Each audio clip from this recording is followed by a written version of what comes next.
What do you think the first one is? Well, you already did like a possible ghosts shooting people. I didn't say that. You said that. No, you didn't say that like one guy got shot in the head. Yeah, but you said a ghost did that. No, I thought you said there was like a. I mean, they think like spirits could have killed these guys. Yeah, but the guy got shot in his head. The one guy got shot in his head. Yeah. I don't think a spirit did that. I'm not insane.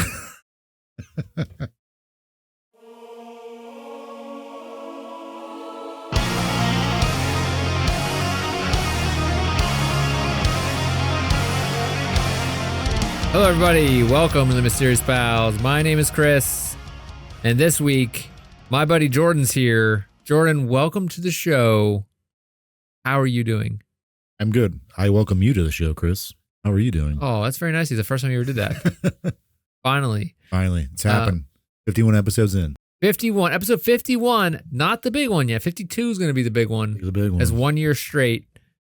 Welcome those who are listening to episode 51. Thank you for listening. Thank you for listening. Thank you for being here. Thank you for telling your friends. Thank you for telling send us to us to your parents. They might like us. Yep. Yeah, cool. That's cool. Yeah, they might think we're cute little boys. Well, yeah. At least one of us. Wink. I'll let you at home figure out who I mean by that. Anyway, Jordan, what did you do this week? How was your week? It's good. I found out I'm getting a dog. Very exciting. Poor little man.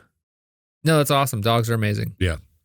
I wish part of me moving to a farmish thing, a farm land, is I always had visions of like, hey, how can I help dogs? Mm-hmm. And then you're like, man, it's a lot of work and a lot of liability to like do something with rescues and stuff like that. Foster them and stuff like that. It's such, and plus having little kids is a bad idea. Yeah. You know, I've had dogs my entire life. You know, having a dog is the greatest thing. The only thing is they don't live very long, which sucks. Yeah. Inevitably, you're just like, oh, yeah, like dogs. That's the only thing that sucks about dogs is they don't live that long. Right. You have an awesome dog, you're like, well, best friend. Yeah. It sucks. And they're always trying to like, partners come and go. You know. Yeah. Dogs. Nice loyal dog. Yeah. Literally never gonna like ever let you down. Yeah. That's the thing, man. I'm like, my partner, Kelly, are very excited. She kind of like trained a dog when she was growing up, but I've had dogs most of my, like through my childhood, but I never had to train one. You left it to your parents. Yeah. It was one of those things like, we'll get a dog. We'll take care of it. Like, okay. Yeah. No, you're not. And then, yeah. Like we take You're it like, out. where's my Cheerios? Yeah. We clean up after it, but never actually trained a dog. So yeah, I'm a little it's terrified rough about that, especially because we might have to do crate training. That's all right. Do our schedules, which I'm like, crates are fine. Which I think is fine. Yeah, I think it's good. Just don't treat it as a punishment. No. Oh no, absolutely. It's not. like you pooped in the house, go in your crate now. No, it wouldn't be like that. But it's like that period. I feel doesn't be hard because like you'll hear it like crying or whimpering, and just be like, oh, you're gonna let it sleep in there at night. Yeah. Our dog sleeps in our bed. Eventually, I mean that's eventually we want to get to that point. We want it to be able to like fawn on its own. But like those first couple like. I don't know how long you're gonna hear like crying, whimpering. Well, like, you got to get up and let them out. So yeah, they can learn how to potty train. I don't want to like hearing that noise of a dog like sad. And it'll last 4 hours and it'll be in your bedroom. It hurts, man. I'm worried about that. Yeah, you'll be up late. It's just like having a baby. Yeah. I mean, it's kind of like having a baby. From what I understand, I slept the rest of it. But we're not here to talk about dogs. Congratulations. Thanks. I'm excited over the next couple weeks to hear about it. Yeah. As we go. Yeah, I'm excited to hear all of the fantastic tales of waking up at 2 a.m., let him out to pee. Yeah. Waking up, stepping in pee. Yeah. My dog is an idiot, and we have huge yard that he can just run around. He's really good now. You know, it's hard to get him to stay in the yard and like stay close to us, but he got the idea. He eats grass, rocks, sticks. He eats everything. Like deer poop, loves it. It's delicious. But sometimes if he eats too much grass or whatever, if he eats that stuff, he gets sick. Yeah. And nothing worse than wake up in the middle of the night, stepping in a pile of dog puke. I've done that a couple times. So irritating. Yep. Yeah, I know. But I know he yeah. can't control it. Sure, yeah. Yeah, I'm not gonna yell at him for it. I'm just like, dude. But once he got him trained, it's great. Yeah. Gonna be cool. He's always gonna be happy to see you. Great. He's never gonna be in a bad mood. He's always gonna be like, dude, let's go, let's play. He's always gonna be ready to go. Stuff. And if you're like, I'm gonna lay here, he's gonna be like, I'm gonna lay here too, dog. It's great. It's great. That's what dogs are amazing. If I could just get married, like if I could do it all over again. No. If I could do it all over again, I'd probably try to figure out a way to help more dogs because, see those stupid Sarah McLachlan commercials. You're like, oh man. Yeah, those are. That's the reason we got rid of cable, so we don't have to watch those anymore. Anyway, this week I'm gonna take us on a little ride. Okay. Are we on a merry-go-round? Oh God, don't get me started on that. Got a lot of flack for that one in this house. Tradition, it's tradition. Shut up. Tradition. Tradition. I'm gonna stupid. Dumb. It's dumb tradition. Tradition's gonna be dumb. You know what also a tradition in the world? What's that? Yeah. Just think about it. You answer that in your head and don't say it out loud. When you were little, did you ever go on a treasure hunt? Thinking you're going to find treasure, buried treasure? I always wanted to, yeah. Yeah. I think we talked about this before. Like the Goonies definitely maybe want to like go out and like find a cave and find some pirate treasure. Did you ever try to find like any like clues of a treasure? Like look for a treasure map, think you were going to find a treasure map somewhere? I was hoped I would. I never went looking for one. Is there any like movies or stories, books in your childhood that was like about treasure hunts besides the Goonies? Oh man. I guess I feel like I feel like a bunch of them, right? I feel like I've read a bunch of kids' books growing up, like that had stuff like that. I was into like fantasy kind of stuff. Boxcar Children. Boxcar Children. I'm sure they went on a treasure hunt at some point. Did all the time. It was like every book, probably. I don't know. You heard that about that one treasure, like Fenn's treasure, Fenn's Millions. I don't know. It's like this guy, like he's a rich guy that like basically hid treasure like in modern America, and like it recently was found like last year. Oh, so I thought you were talking about someone else. There's someone who gave a bunch of clues, and the last one wasn't deciphered. I don't know. I guess that's not the same guy. So someone found this guy's treasure. Okay. Like it was for I don't know how many years ago, but the guy even wrote a book too. I think. Yeah, he was like dying of cancer or something. Forrest Fenn's treasure. Oh. But they just found it like recently. What was in there? Treasure. I mean, what? Treasure, you Gold idiot. jewels. He's an art dealer and author from Santa Fe, Mexico. Maybe that's what I'm thinking of. He hid it in the Rocky Mountains. It's someone that like they just found it. Like, well, I guess a couple years ago. Oh. But I mean, it was hidden for decades. The guy just hid it and like had clues and everything. I didn't think anyone found it. They just found it. Like, because everybody's like, it's not real.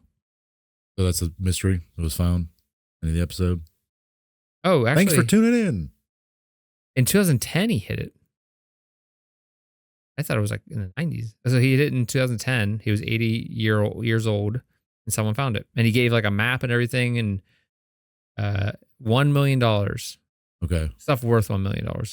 Anyway, that's not what this, but we're talking about treasure, but not Forrest Fenn's treasure because it's solved. That would have been a mystery, but someone found it. Okay. We're going to talk about one of the most famous treasure legends in American history. Not like the Confederate gold legend, which one day may talk about that. Okay. What are some treasures you know of from American history? Isn't like Oak Island supposed to have something? Yeah, that's a good one. We're not talking about that. What's the guy that jumped out of the plane? Yeah. Cooper? Yeah, D.B. Cooper. D.B. Cooper. Well, he doesn't really have a treasure. He's just like the stories. Yeah, like he had a lot of money that no one's found. I don't know how much money it actually was. A couple $100,000? It's just like $20 today. Inflation's crazy.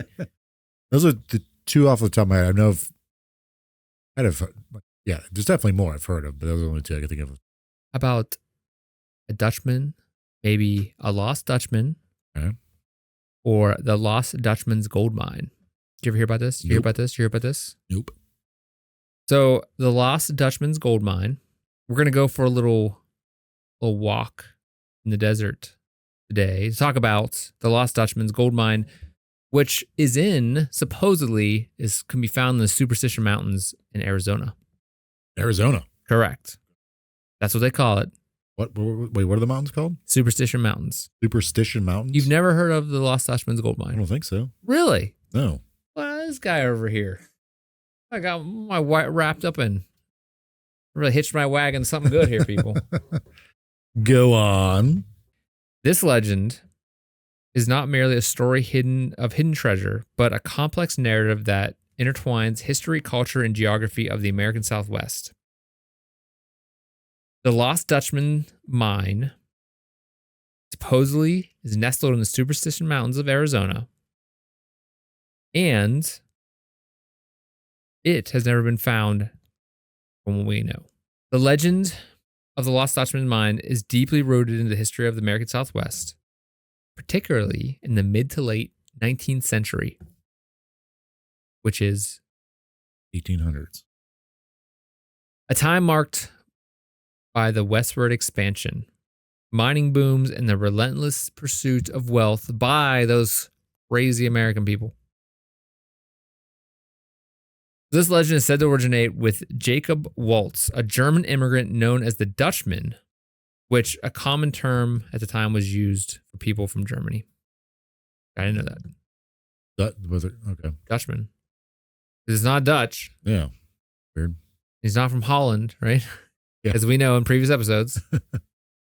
Waltz was reputed to have discovered a rich vein of gold somewhere in the Superstition Mountains in the 1870s.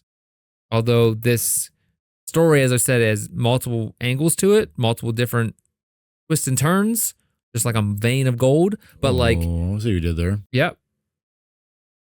But it supposedly is in the Superstition Mountains. Some say that it was a vein of gold. Some say it was actually gold that had already been mined and melted down, maybe. Some say it was ghostly gold or something. I got some good theories. So, sorry, what's his actual name again? Jacob Waltz. Okay. Do you know why it's called the Superstition Mountains? Nope. I didn't name it. Look her up. I'm sure someone along the way was like, "Oh, this." Marketing, probably. Marketing. You know, get more people out there. So, who was Jacob Waltz, the Dutchman? Waltz. Sorry, I keep saying Waltz. It's Waltz. Jacob Waltz was born in Germany around 1810, immigrated to the United States in the early 1840s. Like many immigrants at the time, Waltz was drawn to the West by the promise of land and opportunity. Yep, gold rush, baby. Yep.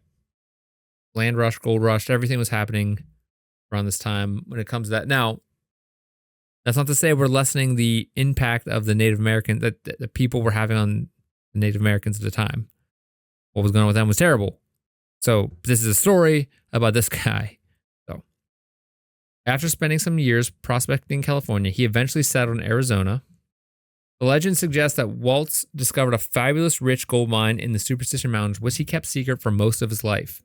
On his deathbed in 1891, Waltz reportedly revealed the mine's location to Julia Thomas, who was a neighbor who cared for him in his final days. That happens a lot when like people die. Like, hey, by the way, steal all my stuff. Yeah, you got this cool treasure. The guy's just dead. He's dying. Yeah, but he's losing his mind. He's just saying some weird stuff. Maybe when we're on our deathbed, we should do that to people. Like, here's a key. Here's a key. I don't know. In a map. In a map. There's buried gold out there, and have like my next generations of family trying to find it, like just messing with them. As I'm stuffed in there, they stuff me, you know. It'll be like tattooed on my back. They have to rip off my skin to get to it. They're fighting over my flabby back at the time. It just leads to like a sewer or something like. Yeah. Like I have them go through like a sewer and like into like just gross stuff, and like at the end is just a picture of me flicking them off, like, haha, I gotcha, idiots. Yeah, I would never. I never loved you. Yeah, I gotta make sure this doesn't make it on YouTube. You're all then. a mistake. Julia Thomas, the one who was caring for Waltz in his final days, the neighbor, heard the story about the location of the mine. Along with others who heard the story, embarked on numerous expeditions to find the mine, but were never successful. So Julia Thomas never successful finding this mine. So obviously, this guy didn't tell her correct directions or it wasn't real. So what is the Superstition Mountains? They are located east of Phoenix, Arizona. They're rugged and remote and steeped in Native American lore and has long been considered a place of mystery and danger. The Paima and Apache tribes believed the mountains were guarded by supernatural forces, and the region was named Superstition by early Spanish explorers who were weary of a treacherous terrain and ominous reputation. Yeah. Is that what you found in your search? I stopped looking. I gave Okay. up. I thought it was in here, but I didn't know if I actually wrote it Okay. down. That's why I didn't want to say yes, and I thought you would just tell me. Okay. Because I was going to skip this part if you told me, but you didn't. So thanks for the help. The harsh environment of the Superstition Mountains, characterized by sheer cliffs, deep canyons, and scorching desert heat, adds to the legend. So it's not only is this like true, not true type of thing, we're not really sure, but like the area is also pretty dangerous. Yeah. For many different reasons. I mean, there are people who still go out and look for this. Still. Yeah, oh yeah. Oh yeah. It's like there's a community of people that go out and look for this thing. I think there's people that move to a certain part of Arizona to look for this. Jeez. Just because they're like their entire life is spent like thinking about this treasure and they move there. So they're like, I can find it. There's like entire groups on Facebook and all kind of stuff. I like was researching like, oh my God, this is deep. Like there's people still actively looking for this daily basis. Researching. I watched a thing on YouTube, like a documentary that was, I guess, shot by the History Channel. I think part of it was on YouTube or something. I can't remember where I saw it. Maybe I saw it on History Channel's website. I can't remember. Anyway, I watched it. I may have saw it on Netflix or something, but it was about like, oh, there's people that move to these small towns around Arizona, around the Superstition Mountains to like look for this crap. And like they have like books and like, there's been books. It's crazy. There's been stories and books and just folklore. Well, then nothing's there. No one's found anything yet. Yeah, but consider like looking for a hole that goes into a mine. And not only that, like how far down is it? Right. Like maybe you've only covered in 100 feet. It's like 300 feet down. All right, now we're going to go into some early expeditions and claims. In the years following Jacob's death. Sorry, when did he die? What year was it? 1891. Okay. Several individuals claim to have discovered the location of the Lost Dutchman's mine. However, these claims were often based on dubious, I love that word. Dubious. Dubious evidence, Nice. and none resulted in discovery of a significant gold deposit. Significant, though. Did they find some gold? Is that what we're saying?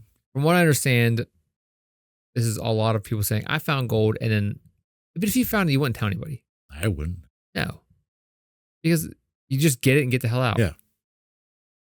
You would never tell anybody. That's the thing about that drives me crazy about this whole thing is like, if you find it, you're not going to tell anybody. No. I wouldn't tell anybody until I got all the gold out and be like, hey, by the way, I found it. Deposited it somewhere. Yeah, yeah. I'm like, yeah, but then it's like one of those things like, they're just going to come after you. yeah. Aren't like, or they'll be like, you're on my land. yeah. Like, who knows what the land is? Right. And I'm wondering too, because when you're saying this, like, this land protected by federal government or like the state government? Yeah. I mean, is it on private land? Yeah, right. It makes you kind of think about if like I won the lottery. I wouldn't want to tell anyone I won the lottery. Depending on the state, you might That's have another to. thing. That's what's weird too. Like I don't want that. Then people come out of the woodwork like, hey, I'm your second cousin. Yeah, if you can afford someone to shoot that guy. It's true, yeah. And I'll be sitting on the roof like, yeah, yeah. Jordan bought me a Lambo. All right. So the mystery surrounding the mine only deepened as more treasure hunters ventured into the Superstition Mountains. A lot of them disappearing without a trace, or some disappearing without a trace. Still, some people being discovered, dying. You know, like there's a lot of people that went out and looked for this and died in the early 1900s, especially. Yeah. Some that just never, they don't know what happened to them. So this like kind of all this happening where people are going to look for this, fueled rumors of curses. Like a good and curse the idea with treasure. That the mine was protected by supernatural forces that are already in the Superstition Mountains. Like that was part of it. I don't know why this Jacob Waltz guy was able to get to it or what happened, but there's going to be stories about that. Okay. The other thing that comes up about this is before we get into like the curse and stuff like that, you have to remember that the press, which comes up a lot, the role of the press at the times in continuing YouTube podcasts about this still to this day. The press played a big role in making this story popular among society, continuing to this day. So we're talking like sensationalism? Maybe? So newspapers and magazines in the early 20th century, which published sensational stories about the mine and the people who sought it. These accounts often exaggerated the wealth supposedly hidden within the mountains and highlighted the tragic fates of those who searched for it. So like people were going out and look for this, it must be real. Yeah. People are dying for it must be real. Right. But also, what's considered rich for this Dutchman guy, the Dutchman, Waltz? Like, was it a handful of gold? German immigrant, you know. I mean, that could have been like all the money in the world. Yeah. Maybe he had like one nugget every year and he was like enough to beat him. Yeah. But like, this lady had to take care, his neighbor had to take care of him, right? Right. So he wasn't rich. Yeah. Why would he never have like cashed in? But again, it's the 1800s. They have like, there's not like they have like in-home nurses. Yeah, no, I know. I'm just saying, like, as long as they hired someone to come live with them. I don't know. I mean, if he was rich, he probably could have. Depending on when he got rich. Maybe he got rich in the last 10 years of his life and he was like, I can't get it out of there. The press played a crucial role in transforming the Dutchman's gold mine from a local tale into a national legend, sparking widespread interest and attracting adventurers from across the country. Again, like I said, people are moving there, living there just for this because they think they're going to make it rich. A gold rush, if you will. Like a old gold rush. I wish I would have got into a gold rush. Sounds like pretty fun. Yeah, like all that excitement, like, oh man, I'm gonna make it. And you're like, every day you're disappointed, but you're like, it doesn't matter because tomorrow could be the day. Yeah. I guess it's kind of like gambling though. Never ends up well. Because it's pretty much gambling, yeah. Of course. Yeah. You're kind of putting your whole life on it. like I want to be rich. You used to like go out there, like, I know they built towns and stuff like that, but if I was out there, I wouldn't want anyone to know what I was doing. No, I mean, like I said, for the sake of you did find something, like in that way you have to like live alone pretty much off the land. Yeah, maybe it's solitary, it's like one of those like. But you're in the desert, like what are you getting for food? Like hunting weird stuff out there. Yeah, I mean, 1800s they had that down. They understood it. Nowadays the supermarket's closed and we're like, oh my god, what are we gonna do? We're dead. Well, Uber Eats it is. Yeah. Like, oh no. Can't wait. What? Burger King closed at 12? Oh my god. This world coming to. Yeah. I'm dead. I'm gonna die. This is the worst day ever. First to get rid of supersized meals. Like, get a Big Mac after 12. Place is prison around here. Okay, so let's go into the curse. Ready for a curse? You like a curse? I like a good curse. You into curses? Yeah. Good. Especially like treasure. Good treasure curse. Yeah, like especially like the old like Egyptian tombs. Those, yeah. People going there like Tutankhamun's tomb. Yeah. Yep. That's like, I guess it wasn't just like germs killed those guys. We'll never know. There's no way to find out. All right, let's go back into the curse then. As the legend grew, so did the belief in a curse associated with the mine.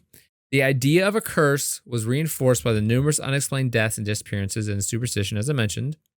Over the years, many treasure hunters have ventured into the mountains and never returned, leading to this curse theme. As I said, though, this also, that's in the press part, this is like really served the legend and increased it, made it more enticing. So the origin of the curse associated with the Lost Dutchman's gold mine can be traced back to the Native American beliefs and early encounters with the harsh and mysterious environment of the Superstition Mountains. The Apache tribes, long considered the Superstition Mountains central to the legend of the curse. Yeah. So even the Native Americans believed this place to be spiritually important, but also cursed. This belief influences stories of the treasure hunters meeting tragic ends with while searching for the Lost Dutchman's mine.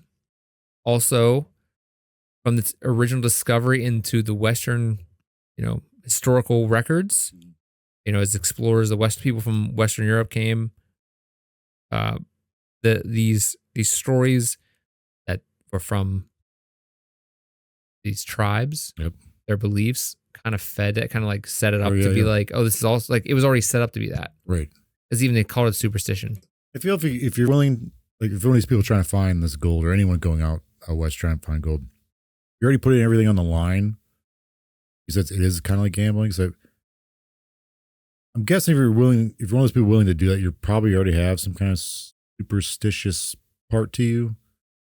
Perhaps, like, also your daily life might be so terrible that, like, because I mean, right, as yeah, an immigrant, you know, yeah. you're like, well, what else do I have to do? I'm gonna either live in this cramped city, work in a factory, or I can head out. It's not like you have like student loans to worry about, or like a mortgage. You gotta survive, and like I didn't that's what I find mean. gold today. That means maybe I didn't find gold today because I wore my socks weird or something dumb like that. You know? Yeah. Okay, I got you. That's superstition. Yeah. And then the superstition around like the mounds themselves and like possible curses, like they won't really feed into that. Plus, like, I guess the people in and around this area talking about it, Sure, making it worse. Word of mouth. Yep. There's also the idea of this place called the Massacre Grounds. All right. Within the Superstition Mountains. It's said to be a site where the Peralta mining party was ambushed and killed by the Apache warriors. And Apache warriors. Marketing of this place is great. Yeah. According to some versions of the story, and we're going to go into the story a little bit, the mine was originally discovered by the Peralta family, a wealthy Mexican family who operated gold mines in the region during the 1800s. The Peraltas were said to have been ambushed and killed by Apaches while transporting gold from the mine, leading to the mine's abandonment. The legend of the Peralta massacre added an element of danger to the story, suggesting that anyone who attempted to find the mine would also meet the similar fate. The event, whether historical or apocryphal, I don't know what that means, is often cited as the beginning of the curse. So the bloodshed and betrayal associated with the site are thought to have cursed the land and ensuring that no one would ever benefit from the gold. Interesting. So it's kind of like one of those things where, like, don't come here because we're trying to, there's a massacre here. Yeah. There's a curse on it. Right. Because then you're like running out there and in the middle of the night trying to find it. This family they got the gold out, or it seemed like they already mined it. We're going to go into it. It was already mined, so it wasn't necessarily a vein. Like the vein was mined. Or part, I mean, it could have been partial. Yeah. It could have been, they're talking about 1800s, they're using horse and buggies, a family dragging it back and getting murdered. Apache warriors probably didn't leave it there. There was their gold. It was on their land. Yeah. They would probably put it back. That type of thing.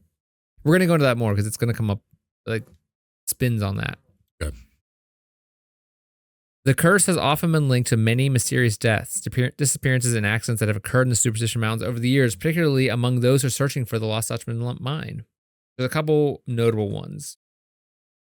Adolf Ruth, one of the most famous cases associated with the curse, is that of... Well, his curse is his first name. Yeah, but this is the 1800s. Yeah. Yeah. Okay.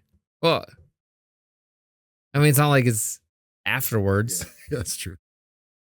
I'm sure it's a very popular name up until someone messed it up. One knucklehead. Yeah. Give him a little noogie. All right, back to Adolf Ruth. He was an amateur treasure hunter who disappeared in the Superstition Mountains in 1931. Ruth had been searching for the Lost Dutchman mine using a map he believed pointed to its location. He probably bought it for like 3 pennies down at the store. Some guy's like, ha ha. Yeah, the old Dollar General. Ruth had been... Dollar General or General Store? General Store. Like, wait a second, that's today. Dollar was a lot back then. Yeah. Wait, 1931. We're right around the time of the other Adolf. Yeah, but he didn't get bad yet. I mean, he was, but he wasn't good at it yet. I guess. I don't really know when he was getting bad. Oh, this is in America though. Ruth had been searching for the Lost Dutchman mine using a map he believed pointed to the location. I just said that. His skull, found months later, bore a bullet hole, and his death was ruled homicide, though the circumstances remain unclear. Ruth's death is often cited as evidence of the curse's lethal nature. Some believe that he was killed either by someone protecting the mine or by supernatural forces that have guns, apparently. That Those with guns. Yeah. Be something. That'd suck. Yeah. Like, oh, wait, ghosts are real? And then just shoots you in the head. Yeah, I'm like, whoa, ghosts are dead. I guess they would have to have guns. Right? Or they're trying to Well, they pick it have up to and have it like guns. I don't know. Then we talked about recently like about how can ghosts stand on floors and then go through walls. So they're trying to pick up the gun, like, oh no. It's like can't pick up the gun. Yeah. Reminds me of Casper, the movie with that the like 90s Casper. Yeah. With what's her name? Christina Ricci. Man. Well, I was in love with her whenever I was at it. Yeah, like whenever I was let's preface that. Yeah, I remember whenever I was watching that movie as a young kid. Man. Like yeah. that took up a lot of time. Yep. In my and then I know a lot of the fourth grade class. All the girls at the time, like the guy, the pre-Casper, like Casper before he died. Like the kid that played Casper. Was he on there for like 5 seconds? Yeah, but still. He like came on the steps or something. Wasn't he in like Tiger Beat or something like that? JTT. He had the JTT haircut. He did. It was very popular. Every boy had it. I had it. Yeah. We all had it. The undercut. Yep. And that's back, I think, probably. Another victim of the supposed curse was James A. Cravey, who disappeared in 1947 while searching for the mine. His decapitated body was found years later, miles from his campsite. The gruesome nature of his death, coupled with the fact that no clear cause was determined, led many to believe that this curse was responsible. Decapitated. Yeah, but it's 1947. How do they even know it's the same guy? I guess if he had this stuff with him, maybe. Yeah. Or maybe like he died from exhaustion or something and rotted away and his head was disconnected by wolves or something. Yeah. Coyotes. Buzzards. I don't know. Like, how did I know it was decapitated? Unless there was like cuts in the bones. I feel like that time you could tell if it was something was cut. Science, like. Yeah. They have the tools. Yeah. They would know if it was. That would suck. How the head was removed. Yeah, that'd be rough. Like, could the head they found that they thought belonged to the other guy be this guy's head? Or the previous guy got ate off because. Your head shot off? Yeah. I mean, was a bullet hole in it? I figured like when you're thinking about this, there are probably like skeletons everywhere. Yeah. Over the decades, numerous other treasure hunters have met misfortune in the Superstition Mountains. Some have disappeared without a trace, while others have been found dead under mysterious circumstances. The rugged and treacherous terrain of the mountains certainly contributes to the dangers, but the curse often invoked to explain the usually high number of tragedies associated with the search for the mine. I feel like if I was one of those people out there, I was hearing about this stuff, I was like, yeah, I don't want to find this gold. Well, maybe you can find it. But you're also like, I feel like at that point, you're already all in at that point. If you're willing to move out there, find this gold, like you're already all in. So like, why not just risk this curse? Keep going and find it. You could be the lucky one. Gets the gold. Defies all the odds. You know what I'm saying? You know what I'm saying? That reminds me of something. Do you know what I am saying? Those who remember, we did an episode on Jack the Ripper. 2 episodes. Mm-hmm. The most recent season of Unsolved Mysteries on Netflix just came out in July. First episode's about that. They're just now doing one on Jack the Ripper? Yeah. Jeez. It's really good. Like modern information. It's really good. Who hosts that? No one. No. It's just a show. But it's really good. It's just a show. I mean, I think there's a guy that talks like a guy that's voiceover, but like the guy that did the original one, man, he did a great job. One of the 90s. He was in the I think we talked about this before. Yeah. Because I said it was John Walsh, wasn't him. Yeah, but like there's like they do one on Jack the Ripper. One of the episodes on Jack the Ripper is really good. The first episode. All right. We talk a lot about like what we talked about, but like also like newer theories and stuff. Some twists and twisty turns. What a twist. Yeah. All right, so let's go over some notable expeditions throughout history. Over the years, there are some notable expeditions that have been launched in search of the Lost Dutchman's gold mine. Some of the most famous include Adolf Ruth, which we talked about. Barry Storm was in the 1940s. Barry Storm, a writer and treasure hunter, claimed to have found the mine in the 1940s, but was unable to produce any gold. His book, Thunder God's Gold, helped to popularize the legend and inspired further searches. So he might have been one of the ones that's like, I'm just going to write a book about it, and that's going to be the gold. It's going to be like the jeans companies that made all the money off. Right. With a name like that and a book title like that, like. Yeah, Barry Storm. Barry Storm? That's probably fake. Did you hear about that? That's definitely fake. Did you hear about that guy that he's the Guinness Book of World Records for the lowest note sung by a human? And it's like so low that people can't hear it. We're unable to hear it. so low. It's such a low octave. I thought you say you sing the brown note. It's a deeper, like people can't hear it. He sings so low. All right. It's insane. His name's something Storm, I think. But okay. Hold on. The name is like it's Terry Storm. Tim Storms. Tim Storms. American bass singer and composer, holds the Guinness World Records for the lowest note ever sung by a human at G7, which is 8 octaves below the lowest G on a piano. So humans can't hear this. No. Yeah, it looks rad. What are they? You can actually hear it. It's insane. Well, we're not going to listen to it right now, but what do they use to pick that up? I mean, electrical equipment. Right, but like electrical sound recording. Because you can see that something's being. Sure, you can see, you just can't yeah, hear it. Yeah. Idiot. Okay, how about Tom Collenborn, 1970s to 2000s? These names, man, are ridiculous. Tom Collenborn, a historian and expert on the Superstition Mountains, spent decades researching legend and conducting searches.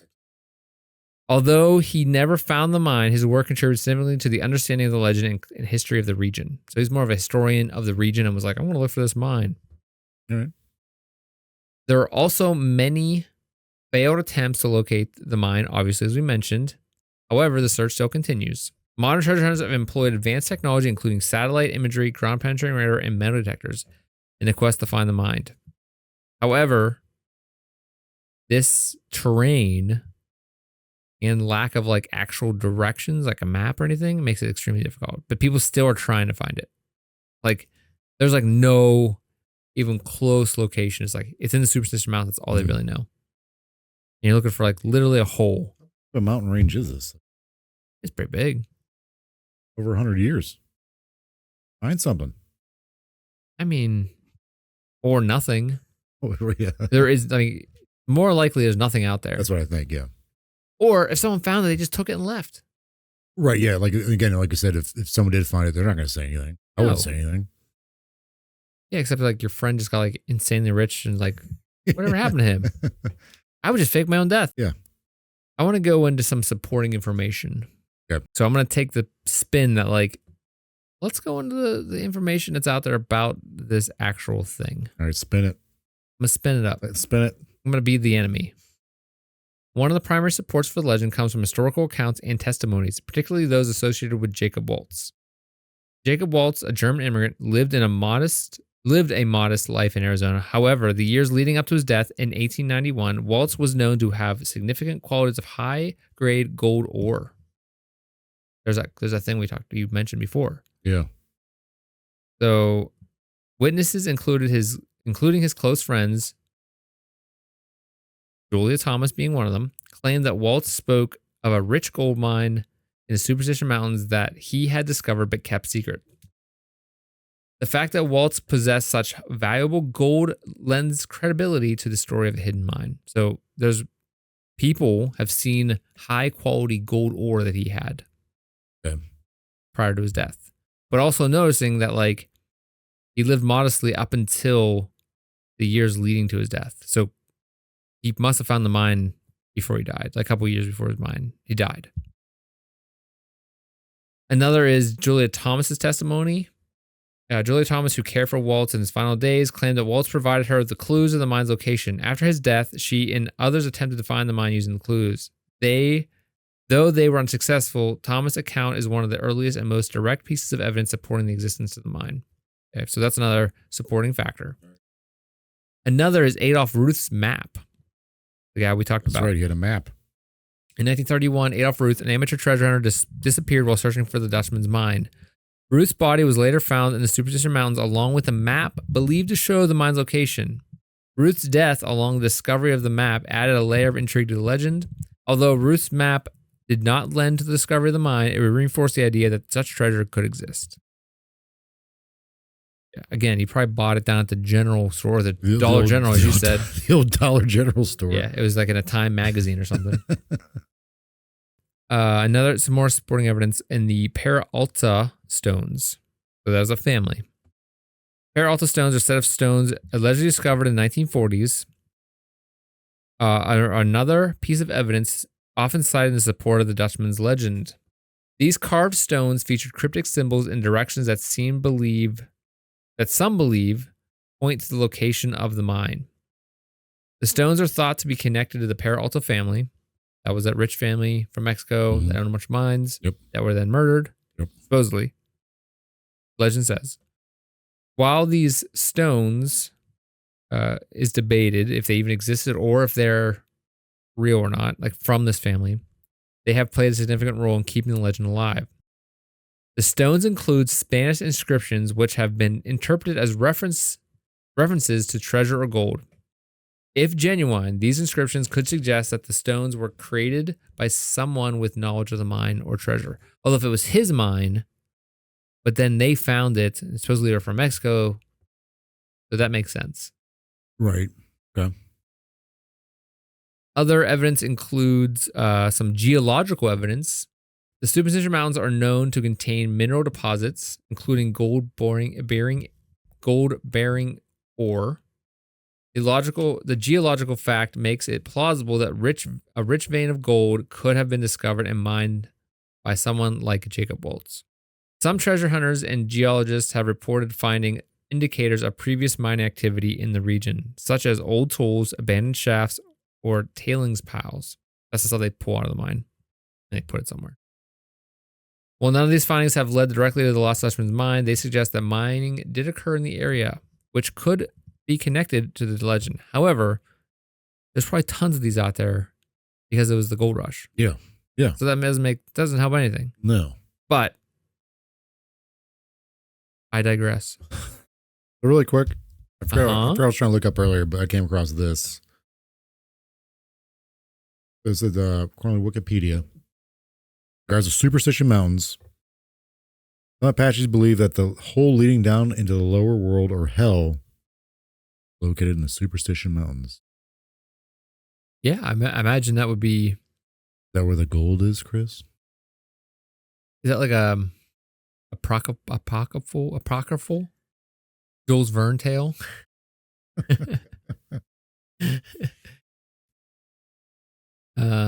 Like gold always, like being greedy leads to death. Maybe. To hell. Yeah. That type of thing.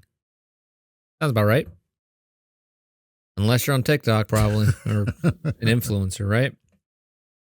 Let's see. I got two more here from my supporting evidence. The persistence of Native American legends and settler folklore also support the existence of the mine, at least in the cultural imagination.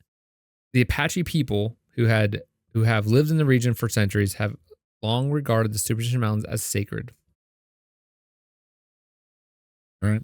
Which is probably why they're fiercely protected. Yes. Yeah. Yeah. According to the Apache legend, the mountains are home to a powerful deity who guards against intruders. The stories of the guarded treasure and cursed lands have been intertwined with the legend of the Lost Dutchman's mine, suggesting that the idea of hidden wealth in the mountain predates European settlement. Makes sense. Yeah, yeah. I mean, maybe they made gold stuff to give to the deity. Maybe the deity gave them gold, and that's why they thought it's, why they protect it, and what they thought there's a deity there because they're getting gold. Yeah, that makes total sense. I don't know what they do with the gold, though. I don't know if they're in that society. Maybe I was supposed to touch it. I don't know. The legend of the Lost Dutchman mine fits into the broader pattern of treasure legends in the American Southwest. Similar stories of hidden gold, lost mines, and buried treasure are common in the region's folklore, reflecting the hopes and fears of those who lived during the gold rushes and the westward expansion. Yeah, like it could be like from an outsider of someone coming there, not familiar with the natives or like the Apaches, like superstition and the unknown would feed into that like fear or like that lore of these are cursed mountains or something bad will happen to you. I can see that, like not knowing anything about this culture. Right. Especially if you're coming in there and you're like, if they're fiercely protecting it. Right. Yeah, sure. And it's like, well, what are they protecting? Yeah. Well, it's because they're sacred land. But like, at that time, the Western Europe probably like, well, they have to be protecting something. Yeah. A value. Right. Like we value gold. They must value gold too. So but they're protecting it because it's their sacred land, which may be hard for people to believe back then. And then my last piece of supporting evidence, Jacob Waltz's deathbed confession, as recounted by Julia Thomas, is one of the most compelling pieces of evidence supporting the mine's existence. That's a little flimsy, but According to Thomas, Waltz provided specific clues about the mine's location, describing landmarks and terrain features that treasure hunters continue to search for. While these clues have been difficult to interpret, they have kept the search for the mine for alive for over a century. Didn't she go? She was searched too, but I mean, but she goes. Supposedly, she was handed clues and and was like, "Here's how you find it." Didn't find anything Because he might not have been. Really, back then, did they even know how to draw maps? Like, that type of thing. The facts that Waltz kept the mine secret until his death has contributed to the legend's mystique. His reluctance to share the location combined with his apparent wealth suggests that he believed the mine was significant value. So again, he started to show people gold late in his life. People know how to draw maps. He might not have drawn. So I mean, yeah. Here's some clues on how to get there. Here's how I got there. We have dads. Probably vague. We have grandpas and dads. We know, like, go past this. Yeah. Make a right. Turn down there. Before we had GPS, my dad trying to tell me where to get somewhere. I'm like, I don't know what you just said. Stop it. Go past the bush. Make a left. But what do you think is going on? Do you think do you think there's actual gold out there? No. I mean, I think there's. Like, do you think this the story? No, I don't think I found anything. Think they would have found it by now? Yes, if it was real, yeah. Because you're saying they're using like GPS and like GPS, or you said they're using like GPR or ground penetrating radar. Yeah. Like, I don't know. I mean, they are using imagery from satellites and stuff. So they would have found something by now. I think the big thing is like this land. Well, someone already did find it. Yeah, it's definitely possible. I think the issue is like it's so vast. And there's because it's like steep hills and stuff. There's so many places things could be held, but you have to consider like an old elderly man trying to get there. Yeah. Maybe people aren't thinking like, okay, here's this house. Here's an elderly man. It's how fast he moves. How far can he get within a certain amount of time before he needs to take a nap? Yeah. Get some apple juice or something. Get some apple Take his juice. pills. I don't know. I need my zinc. Yeah. All right. So you don't think it's real? No. Let's go into some theory. Do it. These are the most popular theories behind the legend of the Dutchman's mine. Now, do you want the crazy first? Because I have two different sections on this. The crazy, like insane ones that are like definitely true, or do you want the ones that are like most common, like probably? Crazy. You never disappoint, do you? Here are some of the most insane and crazy theories surrounding the Lost Dutchman's gold mine. Are you ready? I'm ready. Paid for the whole seat, but you're only going to need the edge for this one. I'm excited. I got goosebumps. What do you think the first one is? Well, you already did like a possible ghosts shooting people. I didn't say that. You said that. No, you didn't say that like one guy got shot in the head. Yeah, but you said a ghost did that. No, I thought you said there was like a. I mean, they think like spirits could have killed these guys. Yeah, but the guy got shot in his head. The one guy got shot in his head. Yeah. I don't think a spirit did that. I'm not insane. I don't know what you're drinking over there, but Big Daddy's fine over here. I got my wits about me. I don't know. Hit me. How about alien involvement? Okay, there it is. Okay. One of the most outlandish theories suggests that the Lost Dutchman's mine is not of Earth originally, but is instead linked to extraterrestrial activity. Period. I didn't get. According to this theory, the gold mine is located on or near a portal used by aliens. Yeah. Okay. Some proponents believe that the mine's gold is a type of alien technology or material that has special properties unknown to humans. So maybe this is like their garbage chute. They're like, get this gold out of here. Too advanced for gold. We don't need. Yeah, gold. What's that one movie? I gotta put that down. The movie where like the aliens come to Earth to get gold. Wait, what? Cowboys and Aliens. Oh, do you remember that? I know I've seen it. It's a comic book, I think. Yeah. The movie with Harrison Ford and Craig. Was they came to get gold? That's what they wanted. Really? The entire thing was they were taking gold. I remember that. Because it was like, cowboy times. Yeah. They were just here to get gold. Like they were mining gold. Oh, I don't remember that. I don't remember that movie very well. But that's what that's about. Interesting. Maybe we'll watch it someday. I spoiled it, but Okay.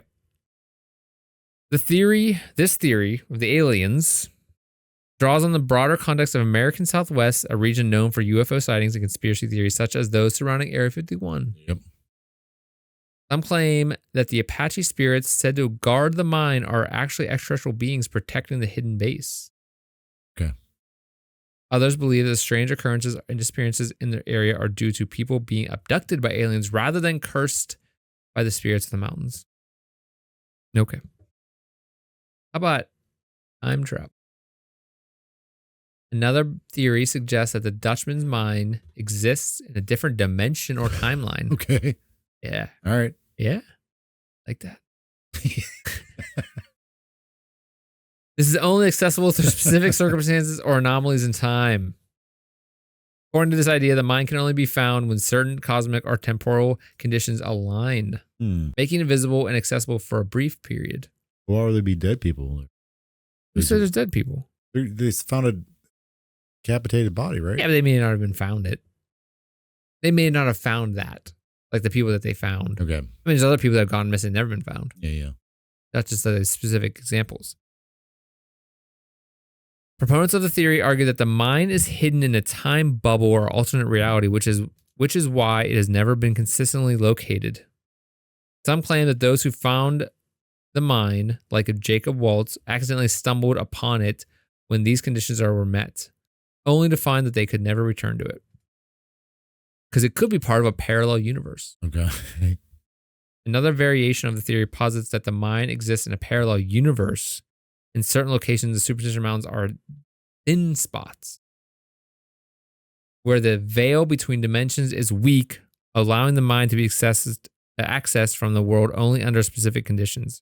So like the idea of like parallel universes, like there's places where it's like kind of wavy, sure. And like certain times the waves overlap, that type of thing. Yeah, like a Venn diagram.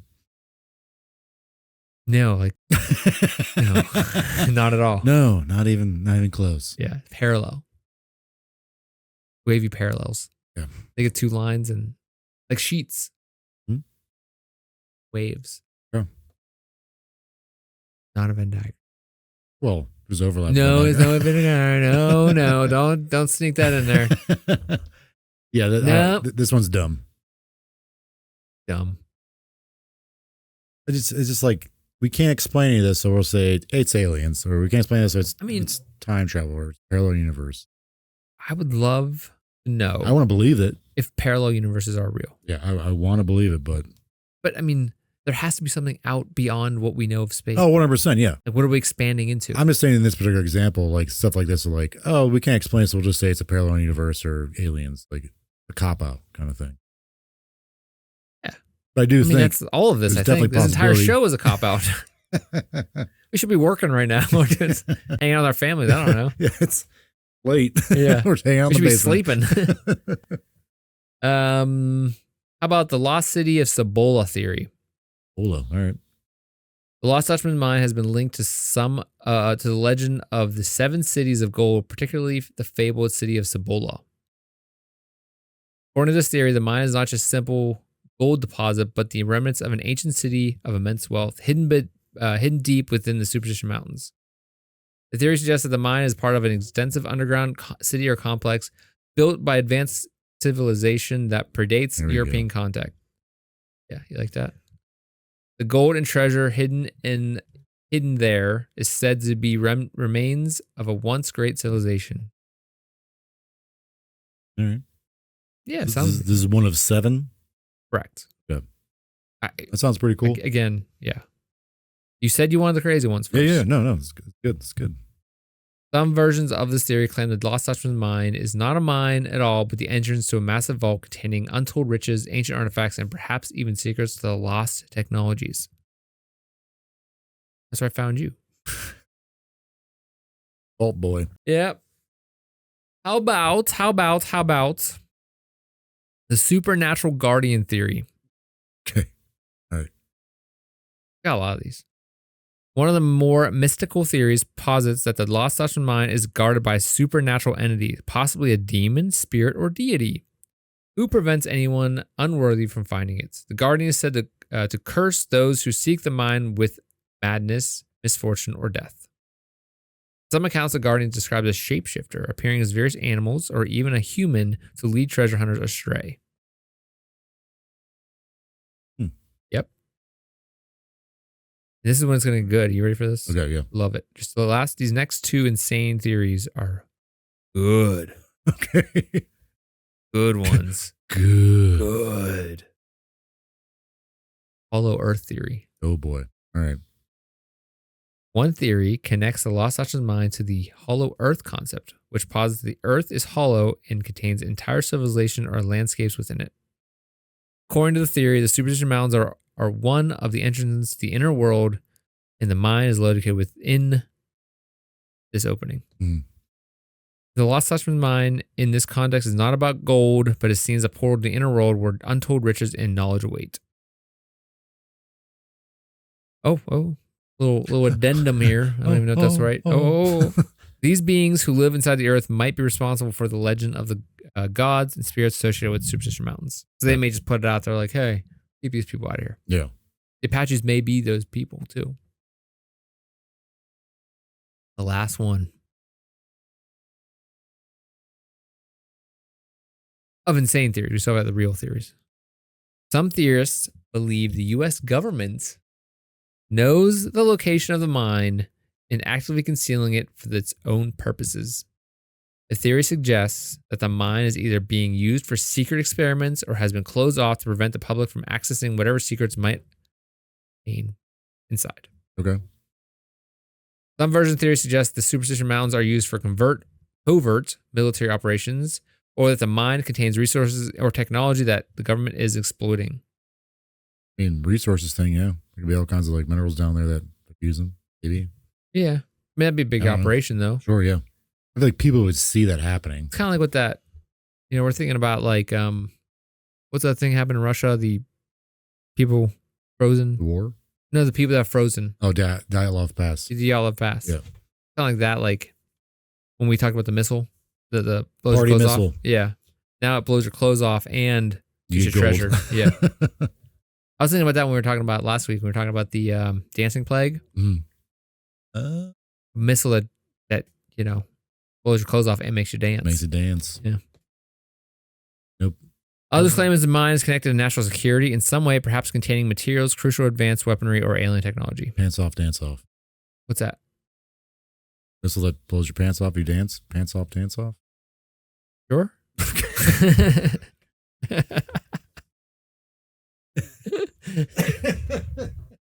Sure about that? You sure about that? I don't know. Is that where you're going I with just this? threw it out there. How about we talk about some normal Okay, theories? Okay. okay. Yeah. I know what you're doing after work. I don't care. Let's go into some actual, like, more realistic theories. Still, as a level-headed man over here, let's say these are. Yeah. One of the most enduring theories connects the Lost Dutchman mine to the Peralta family, who was a family of Mexican miners from the 19th century. This is the Peralta mines theory. So according to this theory, the Peraltas discovered the rich gold veins in the Superstition Mountains and conducted secretive mining operations. Their endeavors allegedly culminated in a massive gold extraction expedition in 1848, during which they were ambushed by Apache warriors, leading to the massacre of the mining party and the concealment of the mine's location. Some historical documents suggesting the presence of Mexican mining activities in the region during the early to mid 18th century, 1800s. However, concrete evidence linking the Peralta family to extensive mining and superstition is sparse. So this is saying there were mining operations, but there's no like direct, there's not a lot of information that says that the family was part of that. Yeah.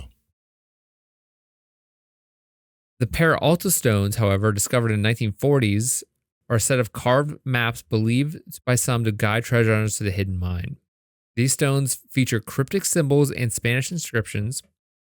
Some researchers, like James A. Feldman, argue that for their authenticity and connection to the Peralta family. Others remain skeptical, citing inconsistencies in the carvings and lack of evidence. James A. Feldman was one of the resources we used.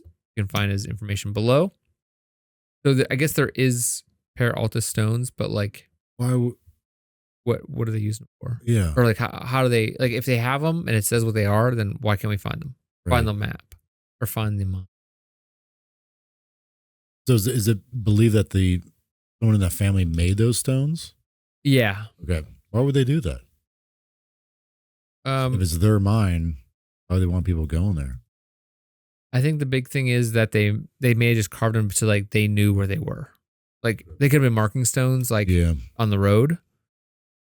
The stones consist of 2 red sandstone tablets and heart-shaped rock made from red quartzite. I'm just looking up online what they exactly look like. Good.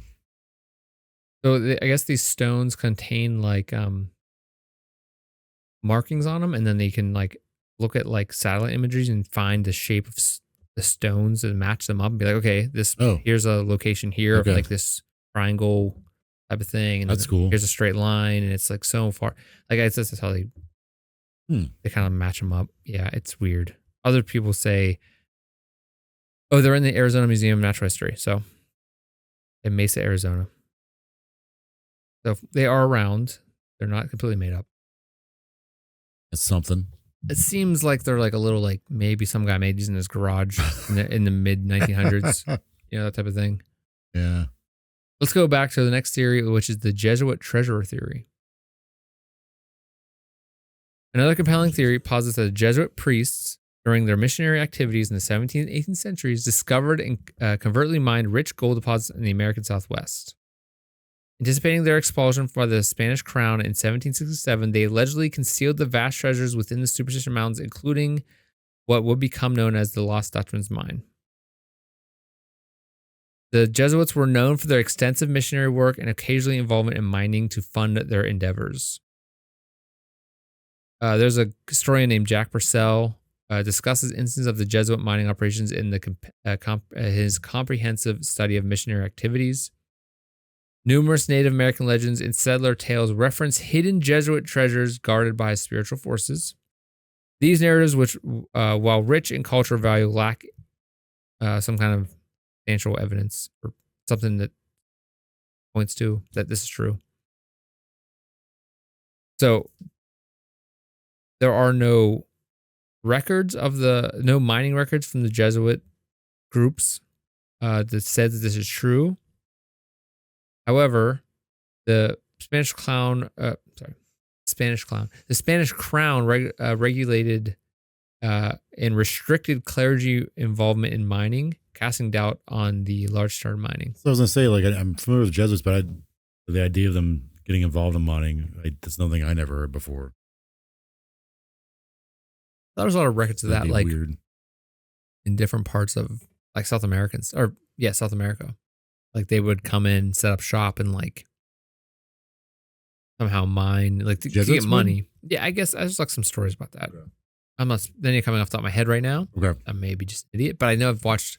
There's an episode of what's that show called with Josh Gates, Discovery Unknown or Destination Unknown, one of those, whatever his show is. Okay. And he actually does like goes to like South America to some Jesuit ruins, and it was like supposedly there was like a gold mine there. Oh, everything. Oh. Another is Dr. Thorne's mine theory. Another one of our theories. Dr. Abraham Thorne, a U.S. Army physician stationed at Fort McDowell in 1860s, is central to the theory. And his accounts were documented by historian T.E. Glover. Dr. Thorne provided medical aid to Apache tribes who, in gratitude, blindfolded him and led him to the clandestine gold-rich location within the superstitions. Allowed to take as much ore as he could carry, Dr. Thorne was unable to relocate the site afterwards. Dr. Thorne's recounting of the guided expedition provides a direct, although singular, testimony to the hidden gold sources. His descriptions, however, align with certain geographical features of the Superstition Mountains. So this guy was he was in the 1860s. This happened though. He was just lucky enough to be chosen. No, he was helping Apache warriors as a physician. Okay. So he was like healing them or helping them out. The Apache protective attitude towards the sacred lands and resources lends credibility to the notion of them possessing knowledge of secretive mine-rich sites. All right. And kind of kind of plays into like, they probably wanted to pay him back for the help if this was true. Yeah. And so they may have done that. They want to keep it secretive. Right. And that's why they blindfolded him in and out. Okay. I can down with that. Another theory is the pit mine theory. Contrary to traditional mining involving extensive tunnels, the pit mine theory suggests the Lost Dutchman's mine was open pit operation. Giving erosion and geological shifts over time, such a mine could easily have been concealed by natural processes. And this one kind of makes a little sense because they're like, you hear about all the stories recently over the last few years about them finding a lot of cities in the rainforest and stuff. No. With using LiDAR. And they're just like, all of a sudden they're flying these planes and drones over the rainforest, and like all this crap is popping up. Like, wait, what's LiDAR? LiDAR is the idea of it, like, it's a imaging technique where it shoots light out and light bounces back and it collects it, and it can make really, really good images, really good models. Like my LiDAR's on the new iPhones. It shoots. That's how you can make 3D models with it. Like 3D scanning, and self-driving vehicles use it. Or basically, it just builds a 3D map. And it just uses the light to do it. So they're flying over all these areas in the rainforest and be like, "Oh, look, that's not just a mountain. That's like a step pyramid." And like they're finding all these like cities now all of a sudden because like they've grown over, and that's how they're learning a lot more about like nuts. Yeah, they're learning a lot more about like, you know, the groups and the mines and stuff, and like, oh, they didn't actually, like, they had entire cities down here we didn't see for years, because when you walk past it, you're like, that's just a mountain. But when you fly over and have a 3D image of it, you're like, oh my God, if that tree wasn't, if all those trees were there, we would see that it's like an actual, temple. That's cool. Yeah. Dang, man. You see that LiDAR? That's cool. Yeah. Okay, what was I doing here? Studies by geologists indicate that there was presence of surface level gold deposits within the superstitions. So like, people found it, like, some of that stuff actually gets to the top. I don't know how much, maybe little bits here and there. These findings support the plausibility of small scale pit mining existing historically. The pit mining is just dig down. However, the lack of structural remains and substantial mining infrastructure remnants aligns with the notion of a surface mine that left minimal enduring traces. So a surface mines typically yield less gold, however, compared to the deep vein mining methods, which conflicts with counts of the mine's richness. Again, richness is like a sliding scale. Like richness, because this one guy in the 1800s could have been like, like I said, like a big chunk of gold and that's it. Or a couple, that could have served him the rest of his life. So maybe it's more one of those things. If it was a pit mine. Yeah. He may have just dug 2 shovels and been like, look, it's gold. And then like, that's it. I'm done. My last theory is the idea of a mythical mine. A faction of researchers argues that the Lost Dutchman mine is a product of a myth making with no basis in reality. Viewpoints suggest that tales of Jacob Waltz wealth stem from alternative sources such as high grading from existing mines or fabrications to captivate the imagination of settlers and adventurers. Historian Susan M. Browning critically examines this inconsistencies in the various narratives surrounding the mine, highlighting the lack of verifiable evidence. During the late 19th century, sensational tales of hidden treasures were common, often serving to attract migration and investment into burgeoning territories. Okay. While skepticism is warranted due to the lack of concrete evidence, dismissing the legend entirely overlooks the cultural and historical factors that sustain such narratives. So, I don't know. It seems like the Lost Dutchman's gold may have been like, we can get a bunch of people to move here. Yeah. Or a bunch of tourists to come here. This, like, tell us, we have this dying guy.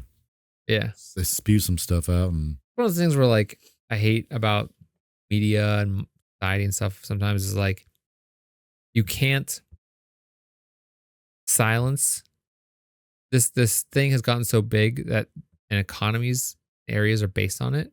Like, you can't shut this down because you're going to be getting all these people out of work. It's like you can't you can't make certain things. An industry, right? You can't. I hate this with like, YouTube, where you can't make it illegal to basically make videos of your kid playing with toys and then make money off of it because look how many parents are going to be out of work. Yeah, you're taking money out of our kids' mouths. It's like, well, you're also not, exploiting your kids. You're exploiting your kids. Yeah. So it might be one of those things where like we can't say it's fake now because then you're going to be all these people that their livelihood relies on it. Right. That seems the most likely.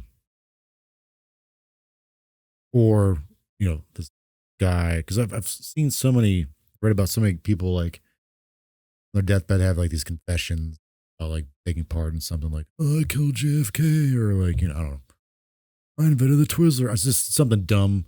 I think even the guy who supposedly took the picture of Loch Ness Monster, like he made it on his deathbed, like it was just a toy submarine. Yeah. It's like, how many of these things are actually like real? Someone's on their deathbed, like, hey, I found gold, or whatever. Yeah, like I said, I'm going to do that to all my family. I'm going to leave a map somewhere. You want to make it like your life, like maybe you didn't do anything with your life, so it kind of make your life meaningful in some way. I don't know. That's kind of a weird, messed up way to do that. Yeah, like tell your family a lie so they have hope and like spend the rest of their lives trying to find garbage. They find out you're just an asshole. Yeah. Crap was a tea bag. Big jerk. I spent my entire life looking for this crap, millions of dollars. Yeah, so I'm gonna say either that, like this guy just made it up. He might have been out of his mind at that point, or it's like very much a mix of like sensationalism propaganda to like get people to move out west and establish settlements there and get the economy going. Sensationalist thing, like, hey, gold's never been found. I think it's like another one of those things like the City Slickers. You ever see that movie?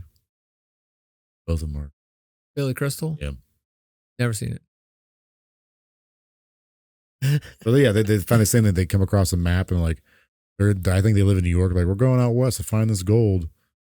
Did they find it? The first one, I don't. The first one, I think they're just out there on like a cattle drive. The second one is called Legend of Curly's Gold. They find it? Really? Or just like the gold they found was the friends they made along the way. Or Patrick Swayze came in and round kicked them. Yeah.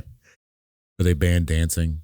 It's kind of like Without a Paddle. You ever see Without a Paddle? No, the people I don't like the people. Seth Green. Yeah, I don't like those people. Not the same thing. No, they're fine. I've seen parts of it. Someday we'll have to watch it. No, thank you. A whole season of gold. I think you're right. I mean, it seems like I don't know. It might be a combination of things, like with the airships. It's like the media got involved. You have a town leadership that wants to like grow a town. With tourism. Sure. You have like people that are bored and want something to do with their lives. You have the people that really want to find gold. You want people like that are still like even since the 1800s they're still living in the gold rush idea and are like, I know it's out here. I'm going to find it. Like that kind of like. Well, it goes back to like you're saying the gambling thing. Like what does Vegas do? Like it pushes that promise or the possibility of it's changing like, your life for the better forever. I think like the luck is like the allure. Just one. I made one little mistake. Yeah. One wrong twist or whatever. Sure. Wasn't Vegas made from people gold mining? The whole idea of Vegas is like mining town that just kind of exploded. Well, like the mob is what made Vegas. I'm saying, but like the reason the original. I have no idea. I don't know. Oh, Jordan. Wait, who all is in or that movie? I'm thinking of a different one. Seth Green. I like him because he does Matthew Lillard. He was in SLC Punk. And what? SLC Punk movie. Oh wait, was he in the Scooby-Doo movies? Yes. Okay. He's Shaggy. All right, yeah, okay. That's how you know him. And Scream. I never saw it. I don't think. No, I was thinking a different movie then. They like and what's his name? It's Married to That Blonde Girl. The tall guy. Okay. I don't know, man. He's married to the come on. I must say Freddie Prinze Jr. Dak Shepard. Dak Shepard. Is that what I'm saying? Yeah. Yeah, the blonde. Wait, girl. I think I know what movie you're talking about. I was thinking about. I don't know what the hell I was thinking about earlier. And like that, like, I haven't seen that though. I know there's a storm and they're like in a cave all scrunched up together without clothes on. Are they in a tree at some point? Yes, with hippie girls. They're like they're hairy And they're throwing their poop. Yeah, I think I've seen that part. I was like, I think I'm good to watch it. Yeah. Jack Shepard. We're right there. Burt Reynolds is in it apparently. I bet they do a Deliverance thing joke in there. What's that? What's the Deliverance? You know that like that banjo thing? Yeah. That comes from Deliverance. What's Deliverance? These guys are going. I think they're on like a. Never seen it because I don't want to watch a scene. It's a very famous scene. These guys are. I don't know what they're doing, but they're going down a creek. They're like canoeing or something like that. Yeah, without a paddle. That's without a paddle. Well, some hillbilly. It's like these hillbilly characters get them, and they Hillybillies. silly billies, hillbillies. Hillybillies. Characters get them, and they they're away with them. Yeah, okay, sounds great. Yeah, I've never seen that. I'm not saying watch it. Good. I haven't seen it. I never seen it. The scene has been redone and made fun of many times. I think that's what. I think there's probably in that movie. I think it's like in the Muppets movie. They do one of those. Yeah. What? The Deliverance joke, like with the sound. Okay. All right. Yeah. It also wasn't like a jam thing. Like, I don't know. Whatever. That's stupid. Anyway. I'm gonna look something up now, and I look at without a paddled. Got like sidetracked by without a paddle. Is that what you're looking up? No, I was looking at something different. Okay. Doesn't matter. Probably not important. Anyway, I want to close by saying that this curse seems to be interpreted as a moral lesson in some ways, that greed, sort of wealth, at any cost would lead to, and mostly does lead to, tragedy. Yeah. So this story may just serve as a cautionary tale. Like, there's probably gold out there, but if you go out there, you're probably going to die. So don't go out there. And so maybe Jacob Waltz, the gold here, or the treasure he left was to Julia Roberts, or whatever her name was. Julia Roberts, Darren Brockovich. Yeah. Maybe what she left, Julia Thomas, what he left was like his house. And she's like, well, we can make up the story and make some money off selling, maps, something. Oh, yeah. Maybe something like that. Yeah. But like maybe tourist trap kind of thing. And again, it goes back to the city wanting to grow, that type of thing. I don't know. It seems like that's like the most likely is a tourism thing. And a bunch of other things getting jumbled up. The press, the gold rush at the time. I guess we'll never know. Yeah, I feel like a lot of these that we talk about, it could be like a moral kind of thing. Yeah. Couple moral guys here talking to you through your eardrums or in your face eyes. Anyway, Jordan, thank you for coming along with me. Thanks for this treasure hunt, Chris. Yeah. The treasure hunt is always the friends you meet along the way. I could think of no one else I want to be, laying dead in the desert with than you. A bullet in the head. And yeah. Leg, face cut off or whatever. By a ghost. Yeah. Or in another dimension. Yeah, right. Venn diagrams. For those out there listening, if you're still listening, thank you for being here. That's the key if you're actually still here. If you're listening to us, you can also watch us on YouTube. If you're watching us on YouTube, you can also listen to us in any podcast platform that you have on your phone or on your computer. We are on most of them, if not all of them. If you would like to get in contact with us, maybe ask us questions, send an email, give us some critiques, whatever, you can email us at mysteriouspals@gmail.com. You can find us on any a lot of the social media stuff, such as Instagram, X, Facebook, Threads. And those can all the links can be found in the show notes, or you can just go to mysteriousPals.com. All the stuff is there. All of our episodes are there. All of our research is there. We also want to thank Bethlehem Yep. for their use of their music, Right. which I probably gotta start saying at the top of the show. They're working on a new album. We say that every episode that we mention them. 50 episodes in, they still. Well, I think they just now released a sample song they're working on. Well, there's a Pretty link to their stuff below, so please go listen to them. In any case, we will see you next week. Same mysterious time, same mysterious place, same mysterious pals. And thank you again, Jordan. Thank you, Chris. We'll see you next time. Good night. Bye-bye.